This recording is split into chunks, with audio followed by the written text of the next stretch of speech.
Oh, I got a kitty. Anyway, it's about time we got this week's message. It's about time. Um, we humans are severely addicted to time. The number one cause of death currently on the planet is time.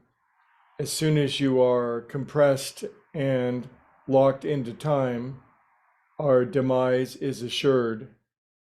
It's amazing the effect that time has on us and how we scarcely realize it. The degree to which our human minds are oscillating like a pendulum between a past that we're either uh, sentimentalizing or regretting or reviewing or thinking it was better or whatever, and then an imaginary future. The pendulum just swings back and forth. And yet, every spiritual master and throughout the scriptures, the word now shows up in all over it. The first word of the great yoga scriptures of Pantanjali is atta. It means now.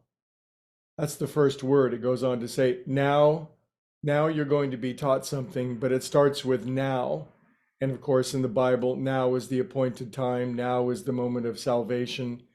The best-selling spiritual book of the last 50 years is The Power of Now by Eckhart Tolle. If you haven't read it, it's mind-boggling. It's mind-blowing. And it spread around the planet. Its message spread because its message was so profound and true.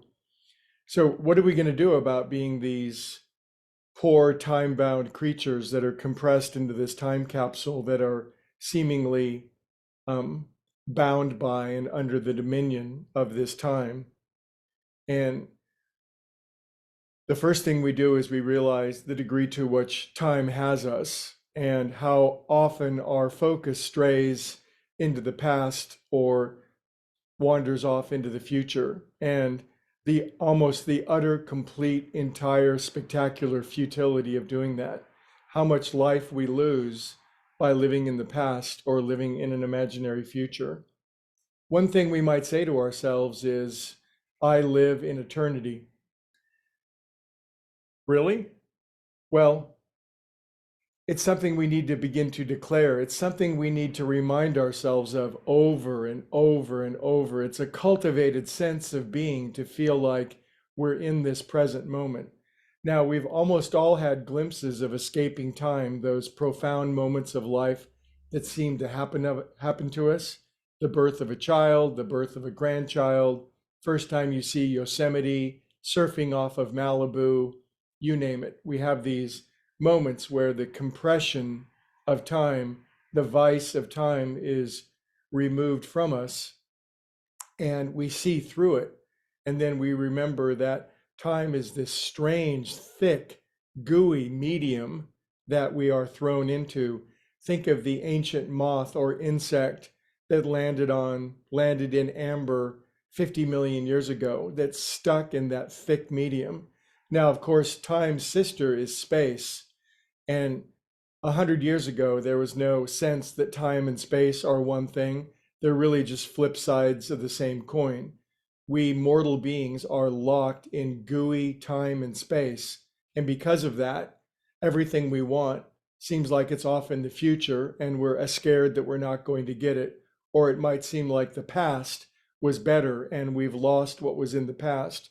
And this is all the disease of being stuck in time. If we want to escape time, first we must have the desire to escape time. We must realize that it's the most important thing. Now is the moment of salvation.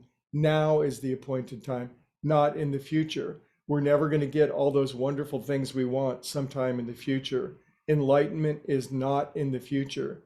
Do you remember when you were 20 years old? It was like, man, I got this big life ahead of me and all these things that are going to happen. I'll be 40 and I'll have this, and then I'll be 50 and then I'll have that, and then this will work out. And yet here we find ourselves here, if we're still compressed in time, of like, it's really going to work out for me in the future.